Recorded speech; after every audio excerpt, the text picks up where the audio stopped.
I told you.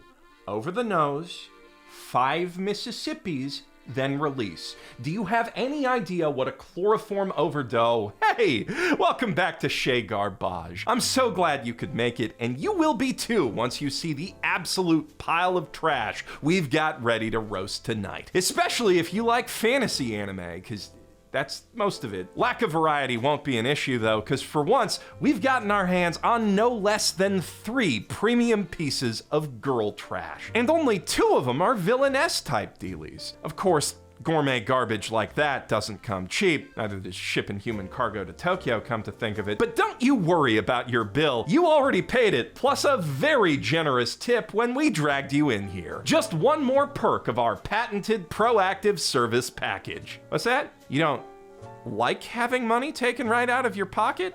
Well, you should have thought about that before we kidnapped you. But I do know some guys who can help you with that problem in different places, because the hottest trash of fall 2024 is sponsored by Rocket Money. Ever since we moved to Japan, we've become a lot more budget conscious here at Chez Garbage, and with Rocket Money, I can finally cancel all the unnecessary subscriptions that have been taking money out of my pocket every month, like the 2 different YouTube Assistant plugins we were paying for. Why would we even do that? This is a restaurant. And not only can Rocket Money automatically identify those pesky recurring charges, you can cancel the subs right in the app with just a few clicks. No annoying customer service calls required. The Rocket Money app can also help you save time you might spend budgeting by automatically analyzing your spending habits to create a custom plan that works for you and monitoring your spending to send notifications when you exceed your limits. So you can keep your mind off your money and on what's really important, like trashy anime.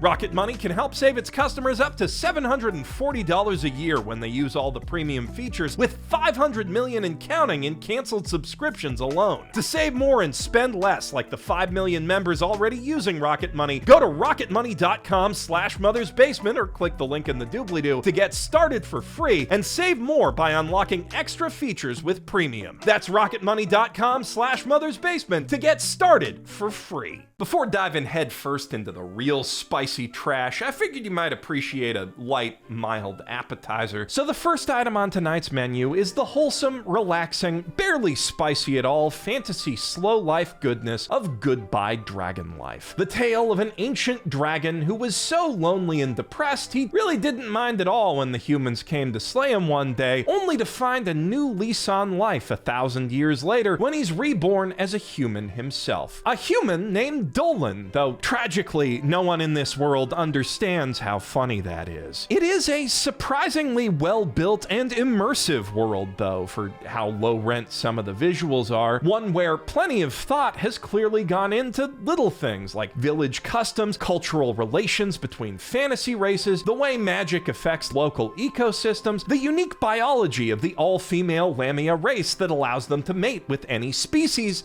Okay, when I say that last one out loud, it does kind of sound like a horny world building thing, but I assure you, it's simply a setup for some very cutesy romance between the ageless Dolan and this fresh-eyed Lamia girl taking her first steps into the world in search of a husband named Selena. Because that's what this show's really all about. Folks from different walks of life learning to live alongside each other and solving small-town problems. Take the captain of the local guard, this gruff and serious guy on the outside who's a real softie deep down, this doting dad and hardcore wife guy who's endlessly proud of the bovine beast woman he managed to marry. Yeah.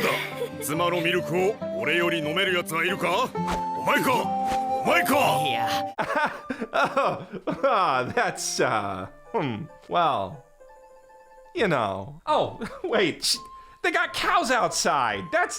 That's where the milk came from. She just phrased it a little weird is all. No, wait again. Now she's asking folks to taste test her daughter's milk. That wouldn't taste any different if she took it out the same cows as her mom. That one's on me. I definitely underestimated the monster f***ers. In my defense, though, that is some totally spies-level fetish smuggling, and the cozy fantasy vibe kind of made me lower my guard a bit. It could have happened to anyone. I give Goodbye Dragon Life, hello Lamia wife, 2 barrels full of that guy's wife's milk. Well, no point going easy on you after that. In fact, I may as well give you some more whiplash while your neck's nice and limber. Out of all the I can't believe it's not isekai substitutes that have passed through this kitchen over the years, the healer who was banished from his party is in fact the strongest, is in fact the blandest. Until all of a sudden, it's just completely fucking insane. It's about this healer, see, whose party kicks him out because all he can use is the basic heal spell. But get this, it turns out he's actually the strongest guy ever, as we find out when this cute martial arts girl, who he rescued from monsters a few years ago, but he doesn't recognize her because her hair's blue now, insists on joining his party despite everyone around her telling her what a fuck-up he is. And I do mean everyone. He's basically a local celebrity with a nickname and everything for the sheer scale of his fuck-uppery. Even though he can stack that one heal spell to achieve all the same effects of more powerful healing spells, except for antidotes, which you can just buy antidotes. And also, he's so good at stabbing stuff that he can one-shot orcs, none of which is a secret to any of the folks who've labeled him a fuck-up, by the way. It's just that it never occurred to literally anyone that being able to do two things might be better than only doing one thing? Anyway, very long and boring story short, his old party eventually asks him to come back to help fight the same boss they've been stuck on since they kicked him out. And just when it seems like all hope is lost in that fight, the demon or whatever that's secretly sleeping inside of him awakens or something. And it turns out he can also one-shot hydras. So Timu Gilgamesh over here's all like, hey, bud, let's party up again. Just you, me, and the titty thief. We can even sell that one useless girl into slavery to buy better equipment. But then it turns out that the mysterious masked swordsman who came to help them fight the Hydra was actually an undercover cop, and they get arrested.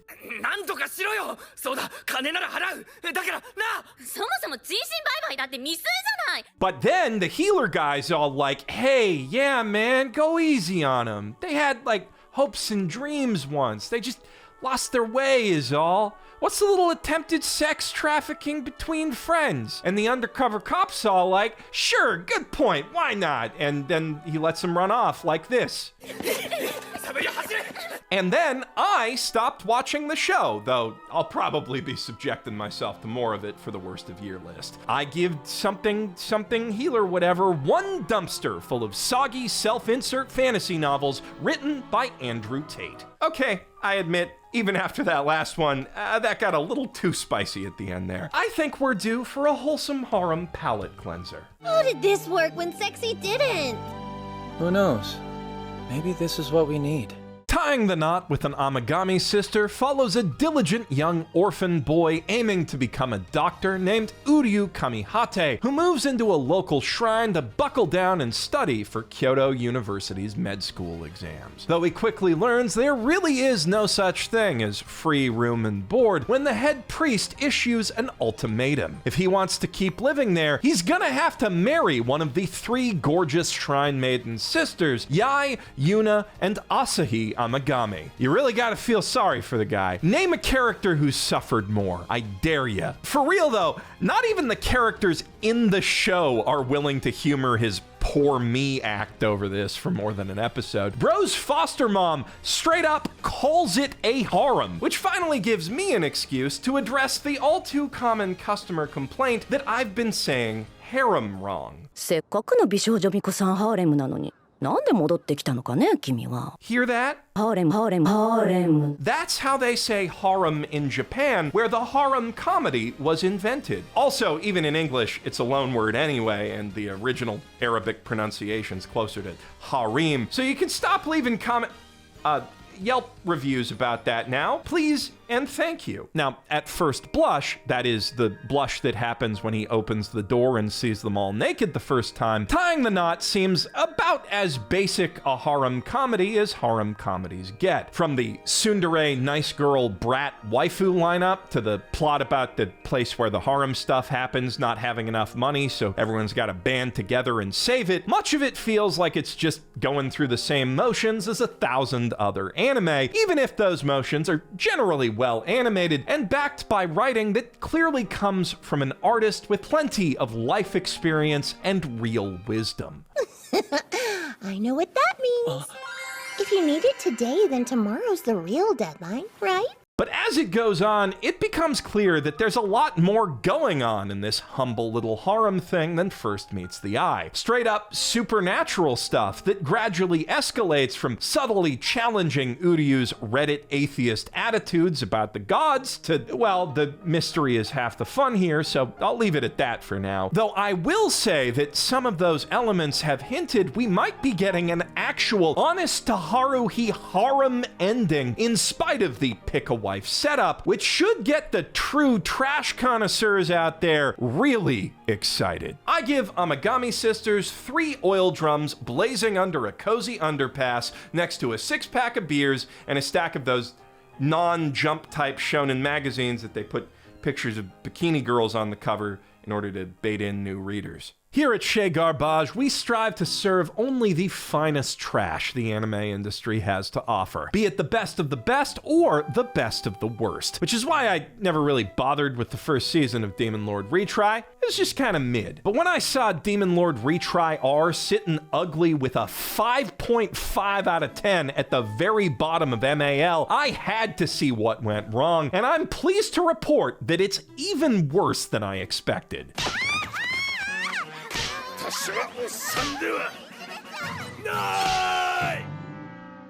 For the uninitiated, like me, Demon Lord Retry is the story of an indie game developer who finds himself reincarnated as the final boss of his own hardcore MMO after he decides to shut the servers down one day, only in a different fantasy world from the one in the game that he made. Sounds an awful lot like Overlord with the serial numbers filed off, except instead of a typical video game villain, this guy acts more like a typical Yakuza. It was never a huge hit, but it did garner a small, dedicated fan base, and that clearly wasn't good enough for the guys making this sequel, because they decided to pretend those fans don't exist and sell the show to a whole new audience. What do I mean? Half the first episode is a beat-for-beat remake of the first episode of the first season, which I guess was kind of warranted because that first season looks like absolute dog shit, but all this new studio managed to make was a different kind of dog shit. Like, if OG Retry was a gritty, lumpy turd, then this is more of sloppy, soft-serve diarrhea, meaning the start of this new season gives existing fans literally zero reason to watch it. And not just the first episode. The second one takes us on an aimless wander through Ainzul Gon Home's fantasy town that he owns as an excuse to recap more stuff from last season and reintroduce all the hot anime girls in his orbit, including the Holy Maiden in a cross necklace who styles her flamingo pink hair with a middle bang and 2 side poofs, the Holy Maiden in cross hairpins who styles her petal pink hair with a middle bang and 4 side poofs, the blonde one, the blonde one, the blonde one, and the horny sociopath doctor. Apologies to any fans of those characters if that roast seemed too mean. The recap just doesn't recap anything that might have made them interesting. But the most baffling thing of all is that after 2 episodes of poorly rehashed content that's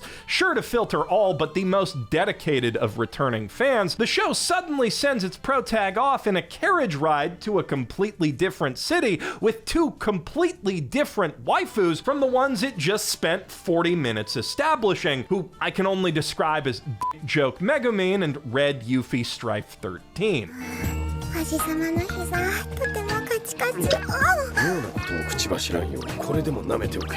おじさまの甘い。もう私帰っていいかな。 Thereby leaving anyone who might have benefited from all those flashbacks just as in the dark as if they hadn't bothered with them at all. Not that it's particularly difficult to follow if you've seen enough generic isekai slop. I'm just genuinely impressed that they managed to make an anime for literally nobody. Demon Lord Retry R is a full-on 5-alarm medical waste dumpster fire if I've ever seen one. Arifureta Season 3 does a better job getting you caught up to where it's at with like 3 minutes of recap than Retry does with 40, and it picks up with Hajime and his harem tooling around, sniping slavers from 30,000 feet in a magic Quinjet that he built with alchemy, and also one of his waifus died and came back as a goddess. The slaver sniping bit is how we're introduced to the latest arc, which finally brings the series' focus back to Shia's Halia tribe and their new guerrilla war against a ruthless beastman trafficking empire. The bunny girls and boys in question are holding their own surprisingly well in the war, thanks to Hajime's combat training from way back when in the anime, but that's not the only thing they've picked up from their Chunibyo edgelord boss. My name's Lana Infarina, the Swift Gale. I'm known as Nia Steria, the Skybreaker. And I'm Nia Shutatrim of the External Murder. You can call me Yauzelius, the Phantom. And I am Jorgander, the Silent Blade. Not sure who taught them how to JoJo pose, but I'm definitely not complaining. Hajime is, though, and generally cringing out of his skin, because he never asked to be a red-eyed, silver-haired, eye-patched edgelord. He was simply reborn that way in a monstrous mutation beyond his control, and then lost his eye in battle at a time when the only conveniently available replacement just happened to be a demonic artifact. The eye patch isn't a fashion statement, I swear! The trench coat definitely is, though, but he's never beating those allegations, especially not when he's the kind of dude who would never use his power for the greater good, only for personal gain, because only foolish fools try to be heroes. Which isn't to say that he won't help end Beastman's slavery, just that he's not going to do it because of any moral principle. He's going to do it because it makes his bunny girl co-wife sad. Also, to be fair to Hajime, his position is more that if a strong guy steps in to solve people's problems with force, those problems are just gonna come back as soon as he leaves. And like, I would argue he could probably just give the bunny folk a magic minigun or two, and that would be enough to hold the fort down for a while, but that's still a much more nuanced and compelling excuse than anything Naofumi's ever come up with. I'd make a Virgin Shield hero versus Chad Whitefang Hurricane joke here, but Arifureta already does that for me. So we're gonna do it outside? No, we're not doing it. Oh, you wanna find an inn and get a room? No, we're not doing it anywhere. Full stop. I am perpetually astounded by the glow up this show has enjoyed since its absolute mess of a first season, which I did a whole roast of a few years back that's tragically age restricted, by the way. Link to that in the doobly-doo, since the FDA will never recommend it to you and won't even let me put it in the cards. That's actually why I ended up doing the uncensored Patreon cuts, fun fact, of my menu. The cuts of my... Anyway, Arifureta is just a ton of dumb fun any way you slice it. An easy 4 golden dumpsters, even with how rough that first season can be.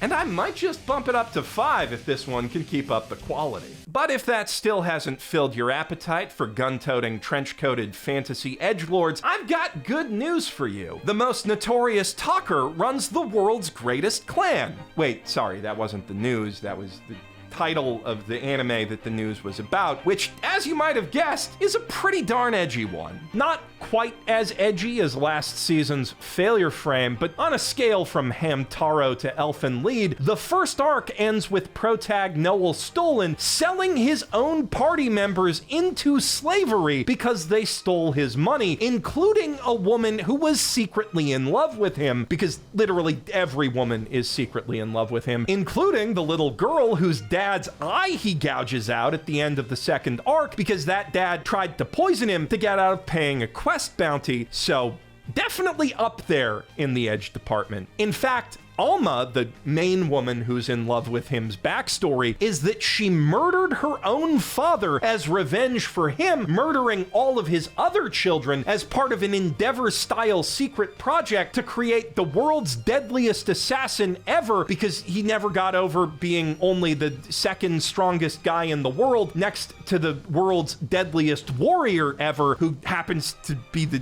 protagonist's granddad and mentor. But then, tragically, when she had no family left in the world, she got kicked out of the Assassin's Guild, turned away from the only life she's ever known, because that outfit clearly doesn't have enough ass emphasis. If anything, she's more of a tits-assassin. That is, of course, a joke, which I had to lead with so you'd know I'm not joking when I tell you the real reason she was rejected is because she's too edgy for the Assassin's Guild. アルマ、正直に言おう。これからの教団に君の居場所はない。君の心には修羅が眠っている。君は教団にとって危険だ。 If you can avoid cutting yourself on all of that, though, there is a surprising amount to like about this series. Its grimdark world full of terrible, selfish people has a kind of steampunky vibe for starters, and also they got these cute little mouse guys driving all the carriages, so clearly can't be all bad. Also, quite a bit more thought than you might expect went into developing its RPG-style power system, and in particular the tactical and even legal nuances of Noel's Pucker power set, which allows him to buff his teammates by shouting combat orders and do some light mind control, hence why there need to be some legal restrictions on how he can use those powers. And obviously, that's still crazy overpowered, despite the fact that everyone in the world thinks it's really underpowered for some reason, like every fantasy protag's power set these days. But it's OP in a way I haven't seen a million times before, which is worth a lot. And Noel's goal of going from 0 to state-sanctioned airship-licensed clan master in under a year provides a meaningful sense of progression and direction from arc to arc that's usually missing in these sorts of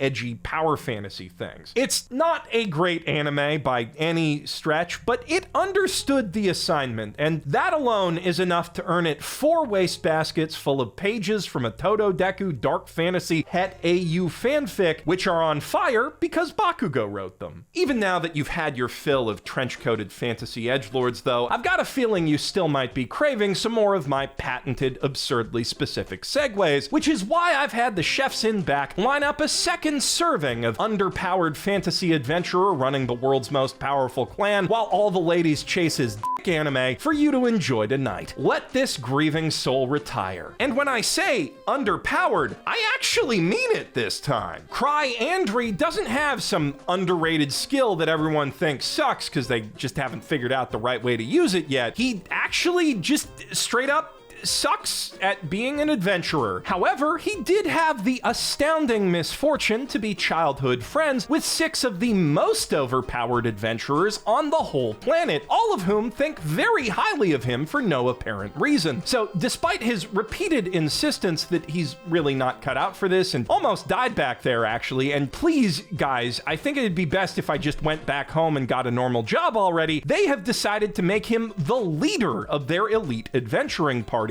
Grieving Souls, which he picked that stupid edgelord name for in hopes that that would finally make them fire him, and also all of the other elite parties that have joined their clan under them. And at this point, he's kind of just got so much riding on his hilariously underqualified ass that he's just got to run with it, stay behind his desk as much as possible, and hope he doesn't get himself or one of his many subordinates who inexplicably look up to him killed. Especially not the cute apprentice thief in the booty shorts who assumes his every fuck-up is part of some as yet unrevealed master plan and constantly rides his dick for it. ねえ、使徒一人じゃ死んじゃうかもしれないじゃん。ねえ、私心配なの。だから。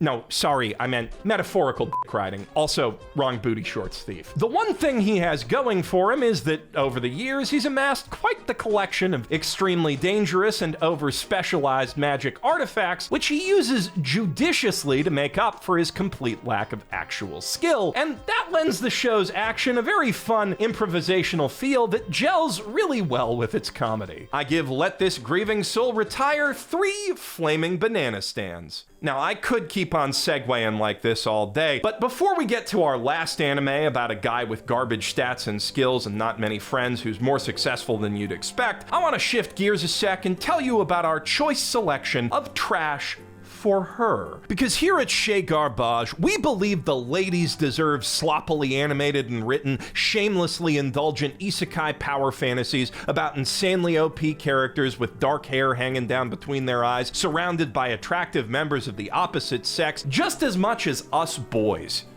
Hey, guess I had one last segue in me after all. When I say sloppily animated and sloppily written, I mean brace yourself, because I'll Become a Villainess Who Goes Down in History is a real diamond in the rough, emphasis on rough. Also, it's more of a cubic zirconia, really, and I feel like I still haven't emphasized the rough part of that sentence nearly enough. The characters spend more time off-model than on. The action scenes look like the animators got drunk and filmed themselves for reference before getting even more drunk to actually draw it. The script is insanely contrived, with several plot points involving the king holding a personal audience with the heads of all the major noble houses present to ask a 7-year-old girl's opinion on foreign policy, and the main love interest's name is Prince Duke. Also, it's not really a flaw per se, but whenever Alicia tries to sound like a villainess, she just ends up spouting off basic theory, and I'm not sure how I should feel about that. 経済力は高いですが、富の大半は貴族に集中しており、貧富の差が深刻です。 But if you can look past all those things, what you'll find is, for once, a villainous anime about an isekai otome gamer who actually wants to be a villainess and succeed where her in-game counterpart failed, instead of just avoiding death flags by being nicer. Mostly motivated by the fact that she just fucking hates the game's goody two-shoes heroine, and while at first that seems like just being a hater for hating's sake, which is plenty fun in its own right, it slowly becomes clear that said heroine's self-righteous hero complex, combined with her way too much unearned power for any teenager to responsibly wield, make her a genuine menace who needs to be kept in check. A very interesting dynamic that brings to mind the Traveler's Gate trilogy, though maybe that's just because I've been on a Will White audiobook binge ever since getting hooked on the Cradle series. Anyway, I'll Become a Villainess gets 3 wastebaskets packed with saucy drawings of your problematic husbandos that you drew when you were 10. But if you like the sound of that, then you're gonna love The Do-Over Damsel Conquers the Dragon Emperor, a non-isekai power fantasy where the action scenes look as cool as they deserve, and the heroine's hottie of choice hasn't been mangled into a Picasso painting of himself. Jill Savelle, a mighty magic swordswoman known throughout her kingdom as the goddess of war, is shocked to see the very nation she swore to protect turn against her after she finds her fiancé, Crown Prince Gerald, in bed with his own sister, and he frames her for attempted murder in order to shut her up. Right before she dies, though, she finds herself thrust back into her 10-year-old body on the night of their betrothal and vows not to let herself end up with that incest freak sociopath again, even if that means declaring her undying love for the first other guy she bumps into. Unfortunately, that guy turns out to be Hades Tios Rave, avatar of the dragon god and teenage emperor of a neighboring nation who's destined to carve a path of blood and fire across the kingdom in the very same war that will make her a hero. Even more unfortunately, in stark contrast to the murdering madman she saw on the battlefield, he is a profoundly lonely and romantically inept man who immediately and enthusiastically accepts the small girl's on-the-spot proposal, which worries her for a lot of reasons, not the least of which being that she just got away from that cis-con freak fiancé and isn't exactly excited to end up with another kind of con. 私はその年齢的に 理想的だ。 Don't worry though, after a bit more talking, it quickly becomes clear he's actually so much of a cinnamon roll he just legitimately doesn't realize how that sounded. しかし、お世継ぎの問題とか。世継ぎ？出会ったばかりでそんな話なんてどうかと思うな。 Also, it turns out the Dragon God is this impossibly lovable little Pokemon type guy. So, all things considered, she's kind of stumbled literally ass backwards into living the shoujo dream. But with war and tragedy looming in the near future, that dream could swiftly become a new nightmare. So Jill's got to do everything in her power to protect her new life and her himbo husbando from all the forces arrayed against them. Though, since everything in her power includes throwing entire warships clear over the horizon and punching cannonballs barehanded, her chances are better than you might expect. I give Do-Over Damsel 5 carefully organized folders of saucy art of your problematic husbandos that you commissioned from professional artists with money from your grown-up job. Speaking of problematic husbandos, though, and their equally problematic wives, Yakuza Fiancé is a hot mess of a love story about how love can't make you crazy if you're fucking insane already. As part of a pact to finally settle all the bad blood between their grandpa's crime syndicates, Yoshino Some moves from Osaka to Tokyo to marry Kirishima Miyama, who seems like a nice enough guy at first until he gets bored with her sheltered rich girl act and lets his mask slip, revealing the vicious, unhinged Yakuza thug lurking just beneath. 吉野の取り合ってその顔と体だろ それ売って金にしてくれない She's not the type to take an insult like that lying down, though, and she has plenty of experience taming thugs, so instead of running away, she vows to make him fall for her and then ruin his life, starting by selling her own kidney to make a point. And conveniently enough, ruin your life crazy is exactly what Kirishima's looking for in a woman, explicitly because it's what makes his hard. This one's for all the ladies out there longing for a man who will really fight over them and fight dirty, maybe break an ashtray or two upside the other guy's head. The kind of man who won't just come check on you when you're home in bed with a bad fever, but can pick the lock in case you're too sick to get up, or just because he feels like watching you sleep that night. Though at the same time, being based on a seinen manga and all, it's got just as much to offer for the fellas, specifically the Spike Spiegels of the world. I love the kind of woman that can kick my ass. Ain't none of that weak-ass modern tsundere shit here. If you cross her, Yoshino will straight up beat your ass unconscious with a hairdryer.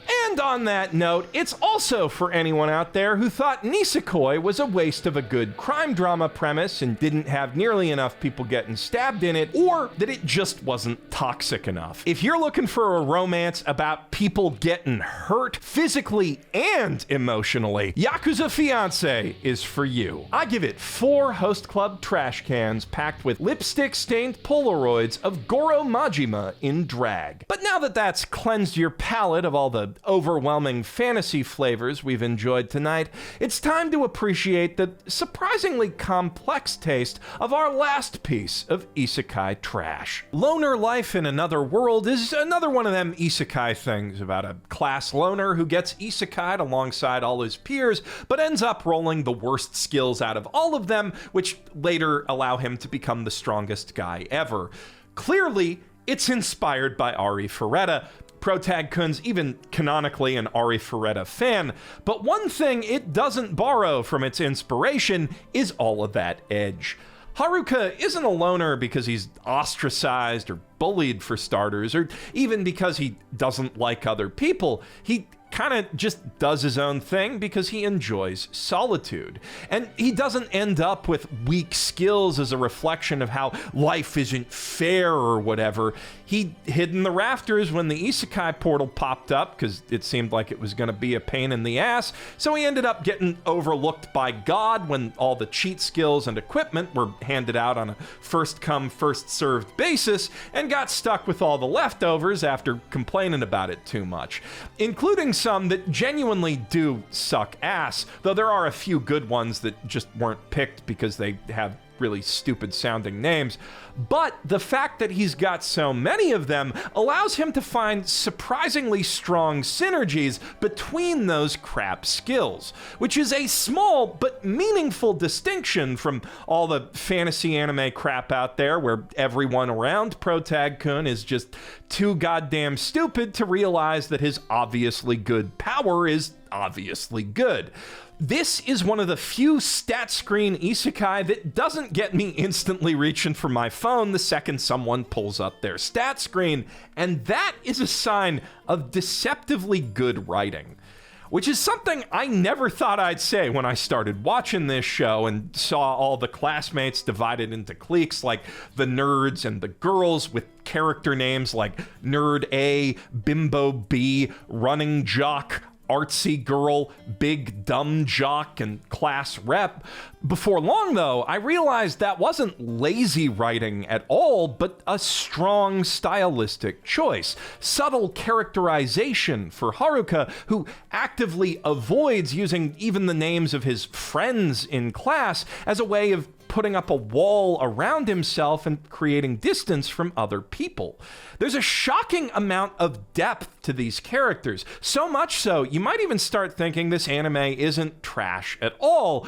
But then the class rep will do something like accidentally use her hijack skill to steal the super horny ability of some goblin she murders, and you're reminded that this anime knows exactly what it is, and it's having a ton of fun with it. On that note, I have it on good authority that at some point in the near future, Haruka is gonna fuck a skeleton. So, you're gonna want to be around for that. I give Loner Life in Another World 3 golden dumpsters. Now that was a whole bunch of good-ass garbage, but now that you've had your fill, it's time to get you home and... No, now I think about it, that really was a whole bunch of good-ass garbage, wasn't it? See, the thing is, our trafficking guy kind of charges by weight, so... If you had to pick a least favorite leg... Taro, no! Too soon! Yamate!